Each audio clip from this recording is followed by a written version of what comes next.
ഇപ്പോൾ ആകെ ചർച്ചാ വിഷയം എന്ന് പറഞ്ഞാൽ ഫഹദ് ഫാസിലിൻ്റെ കയ്യിലുള്ള ഫോണാണ്. ഈ വെർട്ടു എന്ന് പറയുന്ന കമ്പനീൻ്റെ ആ പേരിൽ ഒരുപാട് ഫോണുകളുണ്ട്. എന്നാൽ അത് 49,000 മുതൽ 8 ലക്ഷം 10 ലക്ഷം വരെയൊക്കെ റേറ്റ് വരുന്ന സംഭവങ്ങളുണ്ട്. പക്ഷെ ഫഹദിൻ്റെ കയ്യിലുള്ളത് ഏത് റേറ്റിൻ്റെ ആണെന്ന് ഇപ്പോൾ ആർക്കെങ്കിലും അറിയണമെന്നുണ്ടെങ്കിൽ അത് ഫഹദിനോട് തന്നെ ചോദിക്കണം. മൂപ്പരിക്കെല്ലാം അറിയുള്ളൂ ഇപ്പോൾ അതിൻ്റെ റേറ്റ് എത്ര എന്നുള്ളത്.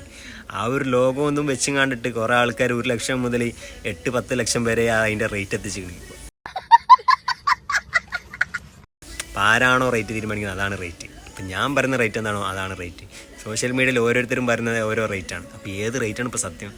ആ സെയിം സാധനം നമ്മൾ ക്രോമിൽ പോയി സെർച്ച് ചെയ്ത് കഴിഞ്ഞാൽ കാണുന്നത് ഈ ഒരു റേറ്റാണ്. 49,000 50,000 റുപ്യാണ് ഏറ്റവും ലോസ്റ്റ് റേറ്റ് എന്ന് കാണിക്കുന്നത്. അത് ആ സെയിം സാധനമാണ്. എന്നാൽ അതിൻ്റെ തന്നെ വേറെ ഒരുപാട് റേറ്റിൽ വരുന്ന സാധനങ്ങളുണ്ട്. യഥാർത്ഥത്തിൽ ഏതാണ്? തള്ളി തള്ളി തള്ളി എല്ലാവരും കൂടി ഇതെങ്ങട്ടപ്പോൾ കൊണ്ടുപോകണം. ആ ചെങ്ങായി പോലും അറിയില്ല അപ്പോൾ എത്ര റേറ്റ് എന്നുള്ളത്.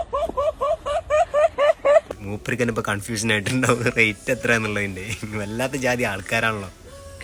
ഇനി മൂപ്പരെ കൈമുള്ള വാച്ചിൻ്റെത് വേറെ, അത് പലരും പല റേറ്റാണ് ഇപ്പോൾ പറഞ്ഞത്. മൂപ്പർക്കൊക്കെ ഇപ്പോൾ ആ കൺഫ്യൂഷൻ ആയിട്ടുണ്ടാവും. എന്തായാലും മൂപ്പര് പാൻ്റ് ഒന്ന് അഴിഞ്ഞ് വീക്കാൻ ഞാൻ നല്ല ഷെഡിൻ്റെ റേറ്റ് വരെ ഇപ്പോൾ എല്ലാവരും കൂടി പറഞ്ഞ് തീർത്തിന്ന് ഇവിടെ.